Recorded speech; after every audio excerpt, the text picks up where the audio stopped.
Hello and welcome to this week's episode of the SYSTERMATICITY podcast. Välkomna till Systematikpodden. Det här avsnittet blir på engelska. Your host is me, Karin Christensson, a psychologist and mother of two young children who lives between the farmland, the woods, and the ocean on the northwest coast of Sweden. The patients that I work with are suboptimized and not necessarily super user-friendly service organizations like the healthcare systems in Sweden and globally. The SYSTERMATICITY podcast focuses this entire first season on maternity care, and we analyze the Swedish maternity care system and the current severe crisis and attrition of midwives. We look for answers among amazing thinkers and human beings. We've spoken to midwives, obstetricians, researchers, a world-renowned physiology professor. We will talk to healthcare process experts, a psychologist who specializes in teamwork, health economists, hospital managers, and so many more.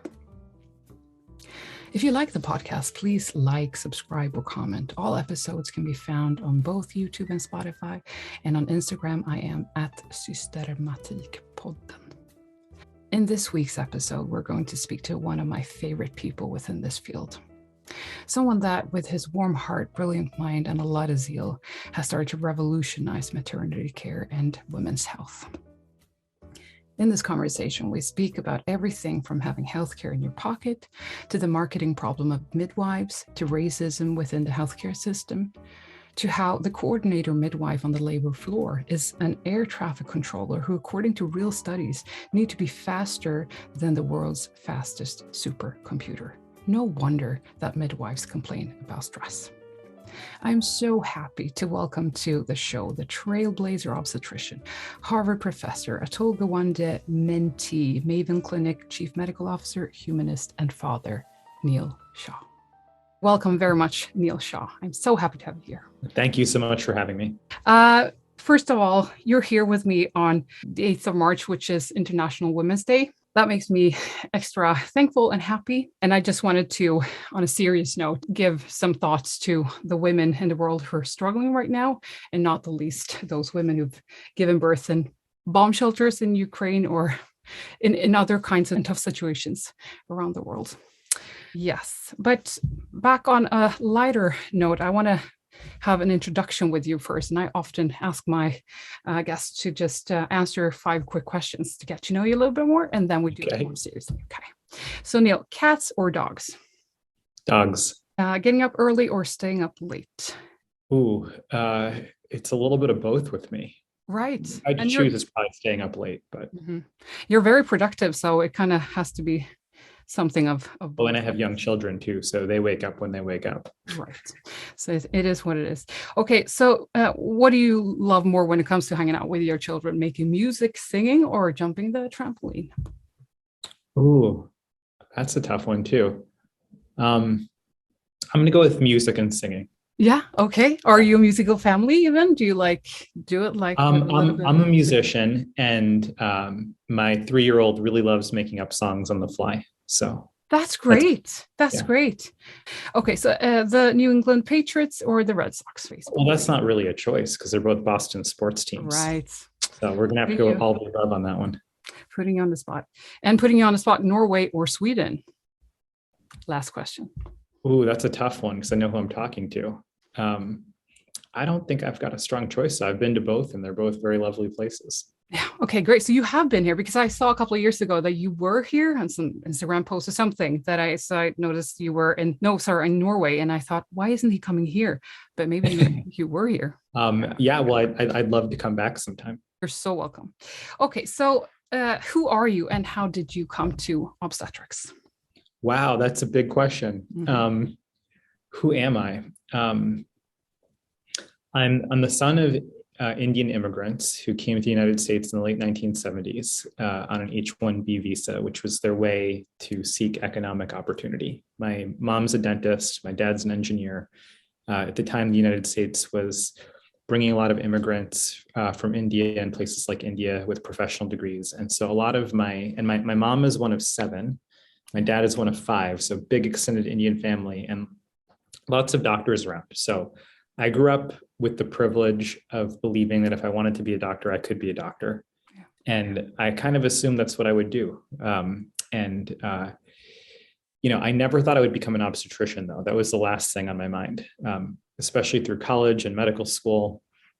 But a few things happened. One, every medical student has a chance to be in a birthing room. And when you see that for the first time, it's amazing, right? Like it's such a privilege to be part of that, part of people's lives. And then I think the other thing was that as somebody who does not have a uterus, I was very surprised by what people who do have a uterus go through. And I've been kind of just following that curiosity ever since. Okay. And so now you're at Maven Clinic. Tell me a little bit about that. Maven Clinic is the world's largest virtual clinic for women's and family health. So what that means, as an obstetrician, as a surgeon, it took me some time to really understand what like virtual healthcare is, because you can't do a C-section through a screen, you can't deliver babies through a screen.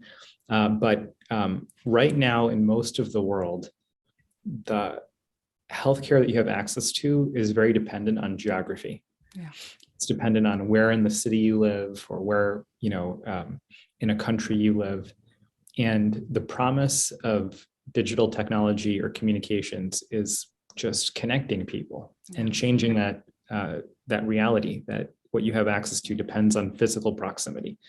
So it turns out there's a lot of things that people need from their whole pathway, from being pre-contemplative about having a family, through being pregnant, through parenting young children. And the way that we work is we just connect people to everything from midwives to lactation consultants to mental health providers, and try to make them healthier. Right. So you're the connector. That's what Maven Clinic is the connector. I think so. Yeah. That's the way I like to think of it. There's no app that's going to fix healthcare, but I think what we can do is take the devices that many people carry in their pockets and apparently spend 7 hours or something a day looking at into a portal, into a human service. Yeah. And, there's a lot of care I think that can be provided that way. Yeah. And to make everyone understand the hugeness of this in my mind and in many people's minds, you left Harvard. Of course, you're still a professor there somehow. I guess you never kind of leave that, but you in a very substantial way moved from Ariadne Labs, which is one of the world's greatest labs for innovation in healthcare, and you went to Maven Clinic. And so this is a big move, and I think a lot of us are looking at where does a person like you move to, and if they move into telehealth, then that's interesting. In Sweden, we have a good infrastructure when it comes to broadband and also the habit and the use of the internet. So there are many startups, but how do you work with this? How did you ever in Maven's journey think about being physical as well? Or how does that? I think one day we will be, because, the aim is not to replace in-person care at all. In-person care is very, very important. But if you think about it, the way that in-person care works fundamentally, like you have to schedule appointments, and then the appointments are only so long. And in the United States, they're typically only 15 minutes. Yeah. So you have to physically travel somewhere at an agreed upon time, and then you have 15 minutes. And most of people's lives occurs outside of that 15 minutes. So, the opportunity with digital health is not to replace in-person health, but actually to think about what you can only uniquely do when you have a digital service where geography isn't a constraint. And what that means is, if it's 3 a.m. and you're struggling to breastfeed, I can connect you to a lactation expert within 30 minutes, right when you need it, when you're struggling to get a latch. Or if you have gestational diabetes, you don't need a surgeon like me. You don't even really need insulin. You need to change your diet, which is very hard to do. But if you have somebody that's readily available on your phone for support, who can look through the camera on your phone at your refrigerator and help you plan a meal, it's a completely different thing that you just can't do in a traditional setting. So that's the kind of thing that excites me.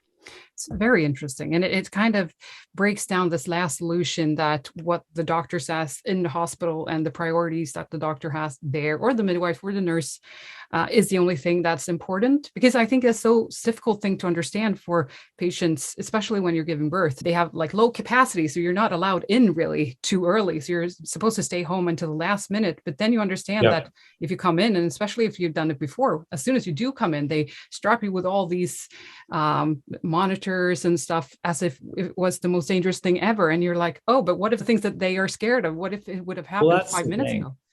Yeah, I mean, you're right. I mean, it was a huge decision for me a little bit over 6 months ago to give all my grants away, kind of retire my surgical gloves and decide that I was going to do this kind of crazy thing. And I still see patients in the clinic every week.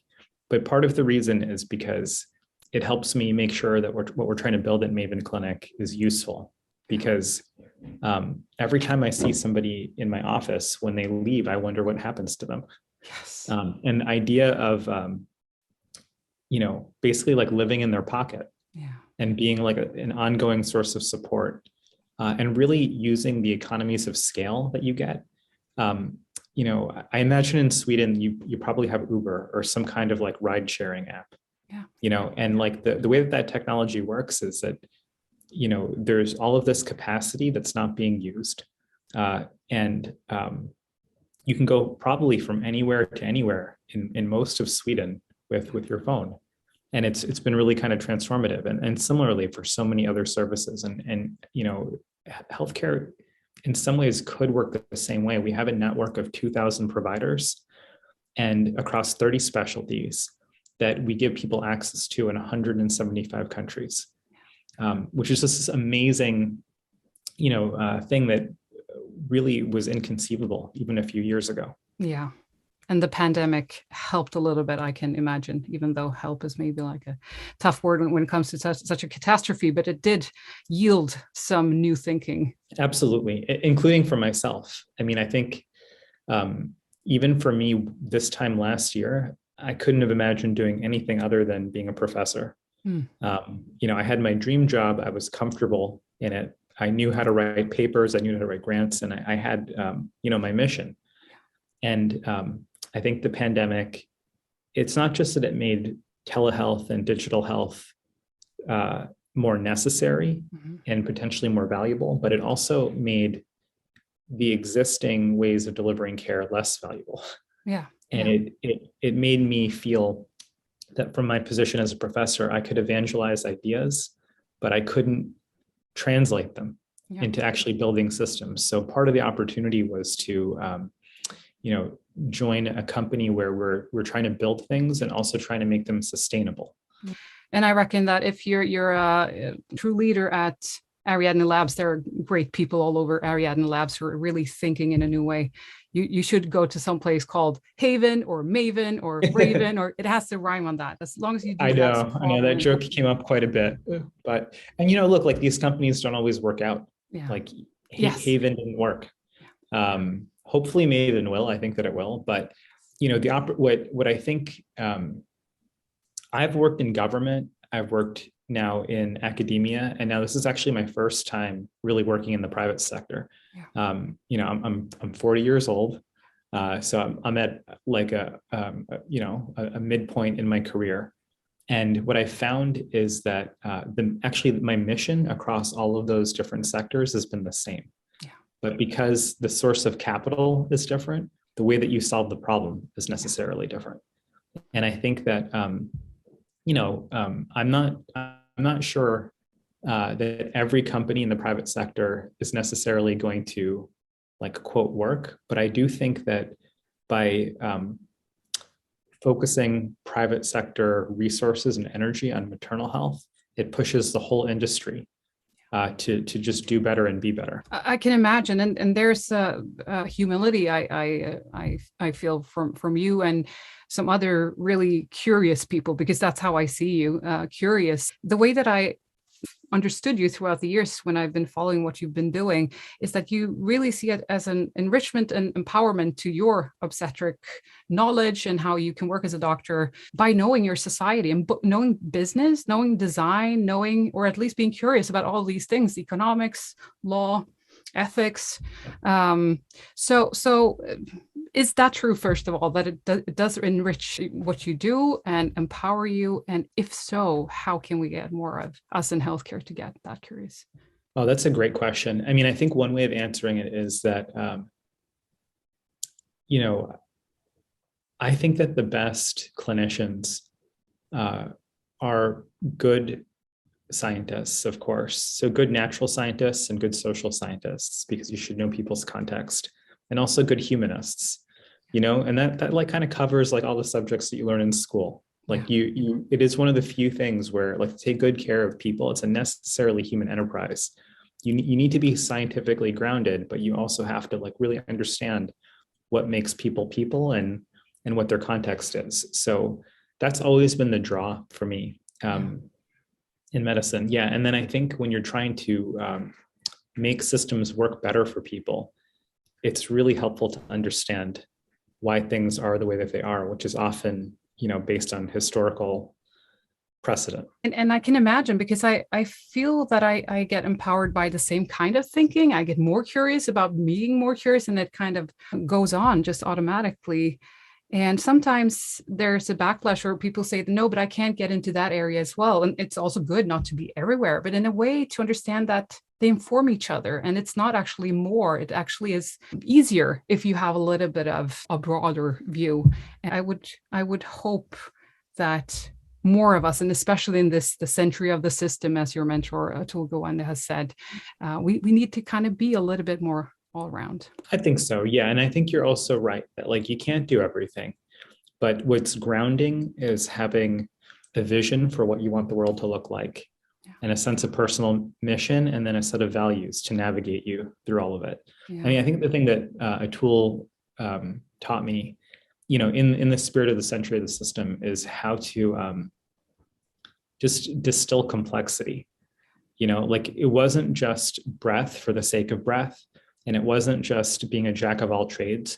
It was really being curious, as you said, about the context around the problem that we're trying to solve, for the purpose of simplifying the problem into like, and then even one of my first interactions with him, when I first joined Ariadne Labs, I had like 100 ideas of what I wanted to do as a brand new faculty member.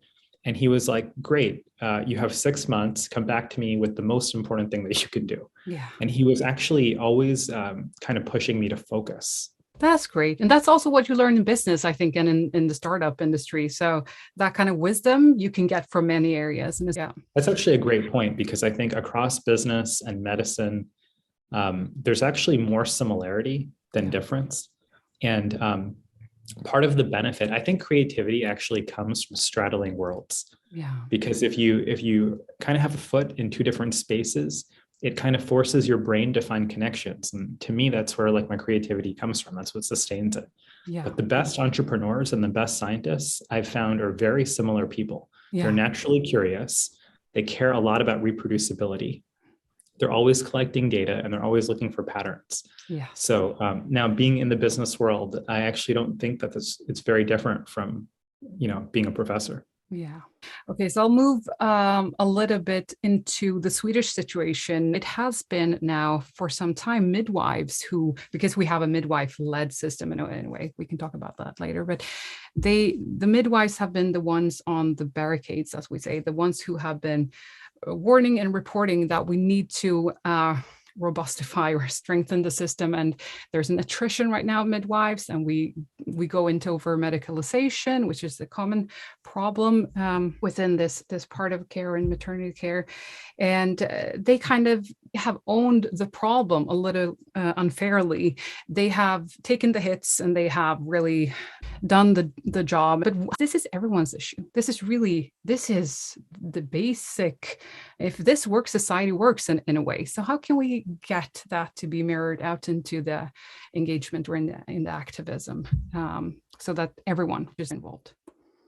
Well, I can tell you that in the 10, 15 years now that I've been observing the sort of whole space of activists and leaders in maternal health, people who are passionate about improving maternal health, it really is like a calling and a life mission.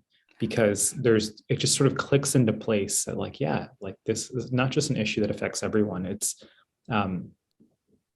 like existentially for humanity, there's few things you're going to make a list that you could argue probably matter more. Yeah.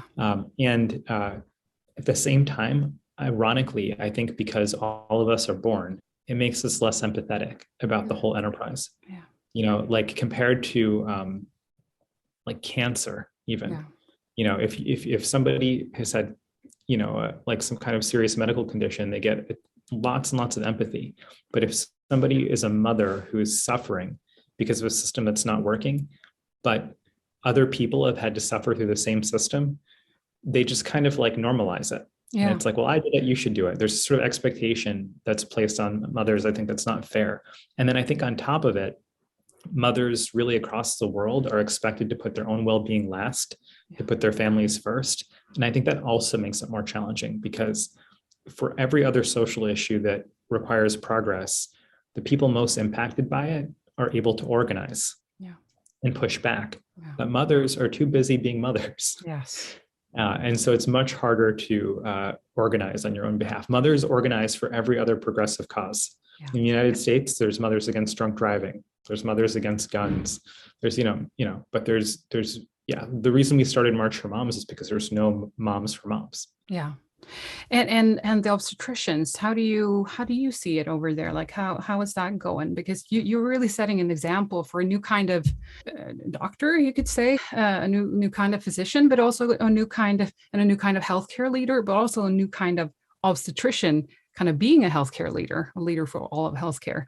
How do you do these conversations with your colleagues, or how do they go? And what do you hear now in comparison to 5 years ago, for instance? Well, I mean, I guess the elephant in the room when we talk about maternal health globally is the way that like the over-medicalization. What that really means is we're doing a lot of surgery to people that they don't need, right? Like, so across the world, 1 in 4 people globally gets major abdominal surgery to have a baby, and probably more than half could have avoided that surgery. So that's a big deal. The most common and consequential surgical error in the world is the decision to do a C-section. Yeah. Which is both tragic and kind of fascinating as a problem. Mm. And obstetricians like me are the ones who do it. Mm. And what's very challenging, I think, the way to bring anybody along into a problem is to start with empathy. Yeah. Like if you're an obstetrician, if I do a C-section and the baby comes out and looks perfect, I think, well, it's a good thing I did a C-section. And if the baby comes out looking sick, I think, well, that was a sick baby. It's a good thing I did a C-section. Yes. So no matter what I do, it always feels like I'm right. Yeah. And you sort of have to start with that ground truth and then sort of explain the consequences. But I think in most cases, obstetricians are there. And I think also there is a turning point right now where, I think there's a generation of obstetricians who felt differently. Even historically, I think it's only been 2 or 3 generations that we've sort of shifted from, in Sweden, it's still a midwifery-led system. But I think really what it is part of what midwives do very well, I think, is that they are much better at attending to people's lived experience as a form of expertise and, valuing that. Whereas medical training values technical expertise much more. Yeah. And the truth is that you need both. And I think the pendulum swung too far in one direction, and I do think that it's starting to correct. Yes, it's a very interesting journey that our societies across the world are making. As Ulga Wandis talks about it in one of, I think it's the 4th Wreath lecture, that when you get the medical expertise in and you get the facilities and you get the healthcare system, we immediately do too much. But I can hear a lot of healthcare professionals, or I can sense how they're closing their ears when they hear that C-section is a problem because we only have 17% in this country and so on. But I also know a lot of young obstetricians listening very carefully, because they also know that there is still an over-medicalization problem, and that there is more than over-medicalization. There is a sort of under dignification or like totally. Under person-centeredness, no matter. I mean, I think the thing to remember is that a bad system will beat a good person every time. Yeah. And almost everybody working on the front lines of healthcare, they're not just good people, they're the best people. Yeah. They're the people who during a pandemic decided to go to work and do whatever they had to do. And I think part of the challenge with attrition of midwives right now is just they're just so burned out. Yeah. They already were not being given the respect and due credit. And then during the pandemic, they persisted because that's what they did, but it's just been so hard. So I think whether obstetrician or midwife, that's the thing to remember. Like, you know, it's not just about the individuals, it's very much about the system. Yeah, so true. So speaking of activism, you yourself participated in a documentary that's called Aftershock. Very important documentary, I reckon. I haven't seen it yet, but it will stream in Sweden on Disney Plus in just a little while, I believe. And what are the problems that are addressed in this documentary? Yes, it's going to stream around the world, which I'm very excited about and couldn't have imagined actually when we were filming. Award-winning, I should say, documentary by now. Yeah, it won the special jury prize for impact at the Sundance Film Festival, which is just totally incredible. And a credit to the families of the film centers who are very powerful, and of course the filmmakers who just rendered the whole thing beautifully. They filmed for well over a year, and it was all during the pandemic, and they followed us longitudinally. So, you know, I think the first scene that I'm in was like July 2020. So all that time. And then they condensed all of that into a really powerful 90 minutes. But the film is it really primarily follows two families, two Black families who lost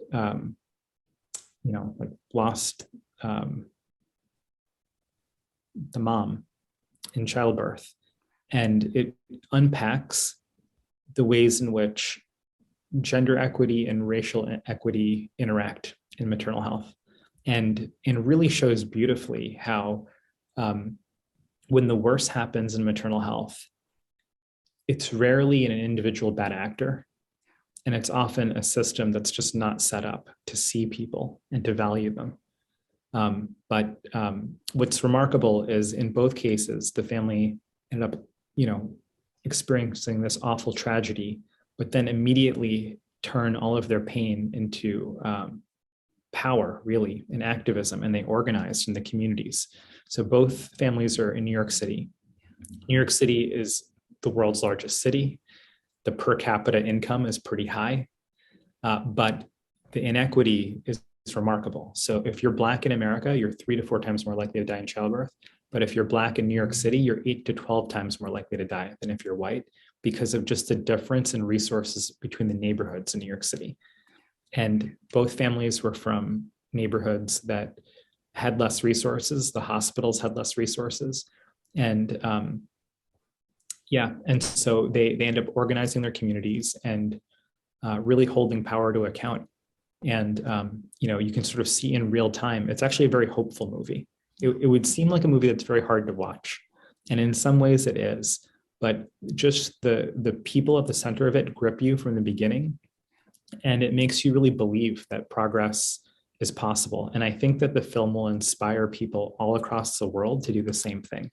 I really invite people to not see this as, a very American problem that has to do with racism and kinds of things that we don't have as much over here, because it never works like that. It's always, I think partly it's the places where you can at least speak about it is in a sense like better off, because at least you can address it. So I'm not so sure we have such small problems here as some people in healthcare like to think. But also it's always much better to just be curious and look at where do we have these problems. And I'll just refer for the listeners to a show that I did with an excellent midwife, Samira Osman. It was show number 13, and we talked about the women from Sub-Sahara, where we do not perform as well at all, as we should, and as we perform with most of the women. And if we do not have these kinds of problems here, as you guys do in the US, then we should not have any trace of the problem. So, because we have so many. That's the thing. That's what I would point out. I mean, we didn't think we had a problem in the United States either. Yeah. It's only been the last couple of years that people have started to really examine the data and ask questions. And, it's interesting, like the United States is an outlier in a bad way when it comes to maternal health. We have higher maternal mortality than Europe. Yeah. And in Europe, the degree of disparity along racial lines is actually wider than in the United States, in the UK in particular. And, it's race, it's also gender.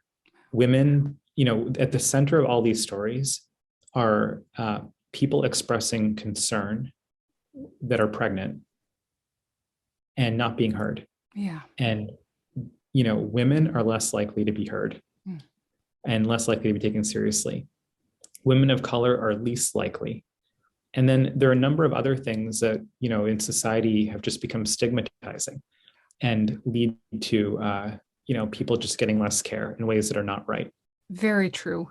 And again, the opportunity really, and not seeing them as conflicting problems, but really informing each other as well. So you might be able to learn or to use a principle or a solution that you found for some other disparity problem in this too.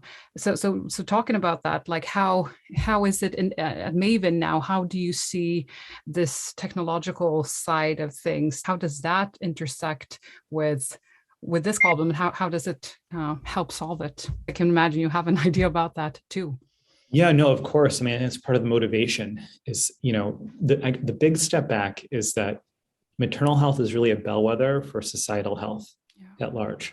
And so every injustice in society shows up in maternal health to the degree that maternal health is almost a leading indicator.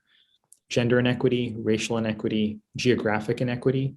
Within the world and certainly within the United States, there are parts of our country where it's much harder to access good care than others, and even generational inequity. Yeah. I think across the world, part of what we're seeing as well, especially people that are our age, is a sense that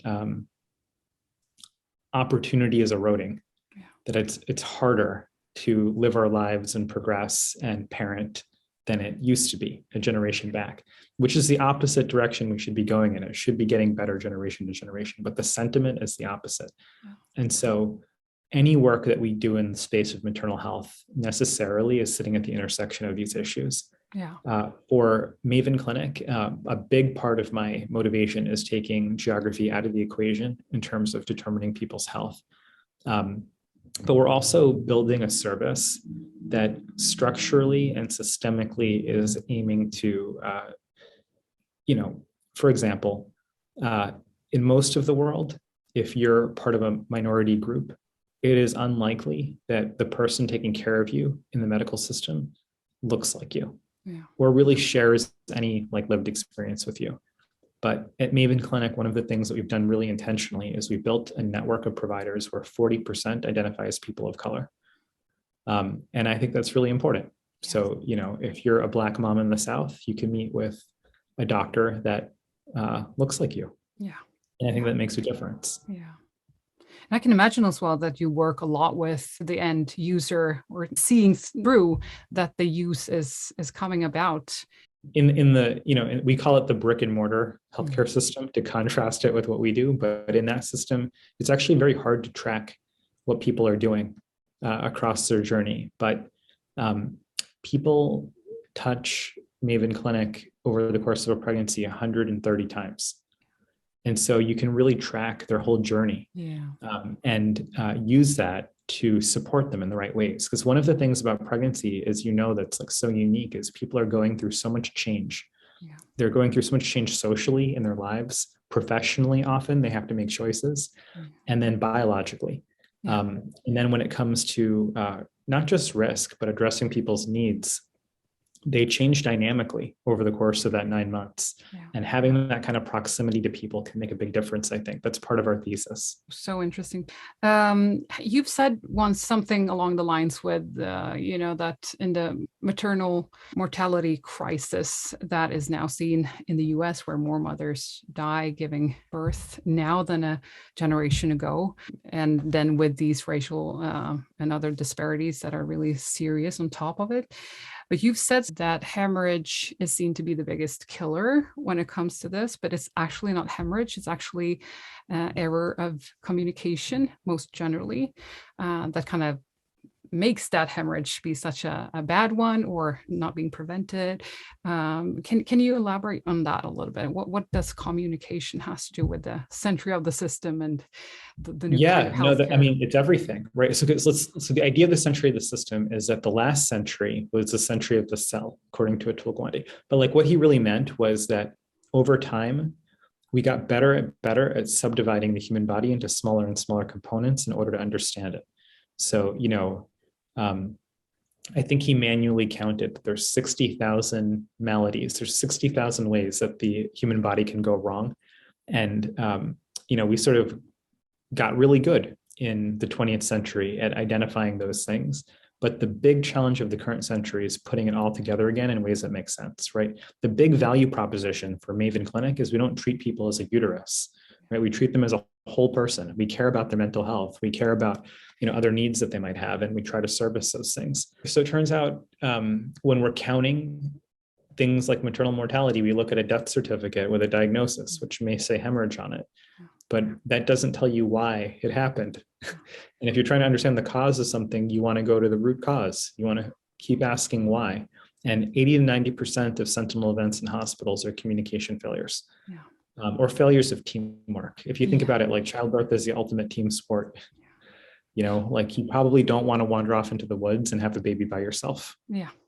And at the same time, ideally you don't want to be in a situation where you as the person giving birth are not in the driver's seat and people are not listening to you. Like it really does have to be, and everybody in a birthing room has access to unique information. Yeah. Right. Because only the person who's pregnant can tell you what she's feeling. Also, hopefully the people that are helping there have experience that they can bring to bear too. So communication is so important now that there is so much information in everybody's heart and mind, and everybody is like a whole lot of people these days. We can reduce that number a little bit, but still there are more than one person involved, as you say. It's a team sport, and so it's a team sport, and we take communication for granted. Yes, we just sort of assume that like if you're a nice person and like you'll communicate, but what we did not do is define what are the things that we should be talking about during every labor assessment every time? Yeah. Or even like over the course of prenatal care, like what are the things that we should be doing reliably for every person every time? Yes. And if you define those things and then you create accountability around making sure they happen, people become healthier. Yes. It's like not rocket science. We're not trying to split the atom, we're like doing something very, very simple. Yeah. So interesting. And that's actually why I call this podcast the SYSTERMATICITY podcast, which I love that it can be translated into English, SYSTERMATIKpodden. I've never told any of my listeners really why I call it that, but it's actually that both that some areas in society are under systematized, like maternity care, for instance, but also that the way that we systematize it is via quite generally female coded things like communication and those soft things that is not on the blockchain, as I've heard you say. It's quite it's quite soft, simple things. That's the thing. I mean, and part of it is like we've characterized communication as being soft. Yeah. And so it ends up becoming an artisanal craft rather than part of the system, which is obviously what we found with data is that if you treat communication intentionally and you actually empower that team to be a good team in all the ways, of which, having structured communication is part of it. Having psychological safety is another really important part of it.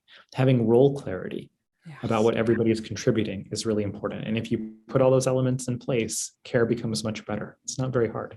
Much better. And in some industries, this has been known and respected for a long time. So that's also why I think it's so interesting to be generally interested in maternity care and seeing it as if we get this right, we will get it right in a way that other industries have gotten it right before. Car making industry, sometimes when it's a really good car production philosophy like lean or something, it's about those kinds of principles. And if we start respecting them here, but also that it could lead a whole transformation of all of healthcare. So why not put maternity care first and leading them? Team birth is something that is basically the name of what we just talked about, because it is the model that you developed at Ariadne Labs, and that is now being tried out throughout the US, but also some parts of the world. And we have a trial here in Stockholm at the Karolinska Solna. So yeah, that would be so interesting to follow up on later. Are you still involved in this, or have you handed it completely over to Amber Weissap? I think it is. Yeah, no, I handed it over to Amber, who's now leading the work. We publish all of our papers to show that it works, and she's a nurse, and she's very, very good at translating and implementing. So she's sort of the perfect person to take it forward and scale it up. Just to finish this interview, I'd just like to have you comment on, I think there's so much we could talk about, like the costs of care and how you make it efficient, really. But the answer to that is often the same as how you make it ethically viable and how you make it good in other ways. So we'll stay at that. But I would love to have you comment on the role of the coordinator, koordinatorn. It's a midwife in our system that coordinates all the inflow of patients and all the work at the unit. So I think you said once that you had brought an MIT friend of yours, someone who's good at statistics and math. Maybe your wife, I don't know, but someone who had counted on the complexity level of this person's work. And once when I said this to a midwife who has been the coordinator, she was like, finally, someone understands that it's both heavy and dangerous. And at least it's something that should have some more respect than it has. Yes, so please, what was it that you counted on, and what was it that you realized? Yeah, this is one of the first projects, in fact, one of the first grants that I ever got. 7 or 8 years ago now, was to study this problem. And it came from a dinner conversation with my wife, who's an aerospace engineer at MIT, and was telling me about how planes landing on aircraft carriers is a very hard scheduling problem, where the human beats the computer every time or something. But it has to do with, I guess there's not very much room on the aircraft carrier, much like a labor floor. And you have to really think about and it's very dynamic. Anyway, it turns out, as she was describing the problem, I was thinking about that coordinator and how they're basically air traffic controllers, but they have much less access to support and tools. And so we got a grant together. My wife let me borrow her very best graduate student, who's now a professor doing great work and continuing to study nursing, actually. Wow. He spent 2 years maybe for his PhD shadowing me on the labor floor. And among other things, he found that the job of that coordinator would break the world's fastest supercomputer, because they have to figure out, which midwife goes to which room based on which patient comes in. It's enormously complicated. Yeah. Simple things that we could do to make their job easier, so that the routine things are supported and they can really focus on the things that matter most. Yeah. So there's some development to be done there, really. And because I don't think necessarily, I heard a comment that really made me scared once, that, but these days we have a coordinator. Back in the day, like 10 years ago, we the one who heard the telephone answered it. And I was like, whoa, it's really Yeah, well, what's made it more complicated is that even like 15, 20 years ago, most of what happened on the labor floor was spontaneous. And that's not hard. I mean, that is complicated in its own way, because you never know when someone's going to go into labor, and the person in labor doesn't necessarily know which midwives are going to be there waiting for them. But there's a way of managing spontaneity. Yeah. But then on top of it, like half the activity now is scheduled, Yeah. either scheduled cesareans or scheduled inductions. And again, like that's complicated, but it's solvable. Yeah. When you take scheduled activity and spontaneous activity and you mix it, that's where it becomes really complicated and things break. So I had an industrial engineer explain this to me, that the world's best run bus station should never have people waiting around.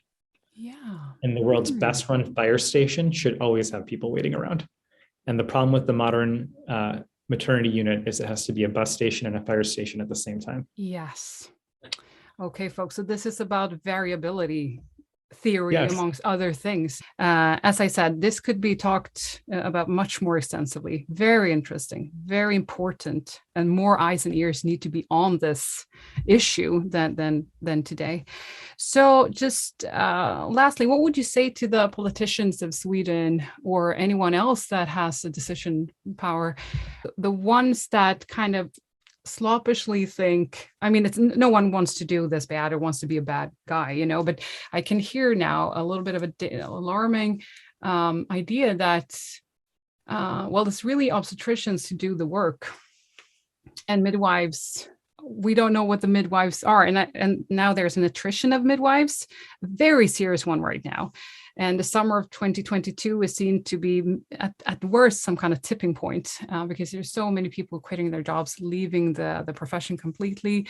And so we go into maybe something more of your model. I don't know. What would you say to someone who sees it that way, that that's not a real problem? Well, it's a cost problem because they're cheaper to hire than the obstetricians. But No. Really. What it is you have to start with what every person who's pregnant or giving birth deserves, and then work backwards from that. But what everybody deserves is support, coaching, and careful monitoring. And then some of those people benefit from medical expertise like I have. And then actually very few truly benefit from surgeons. But we've designed the system backwards, where, you know, we're giving people primarily access to surgeons.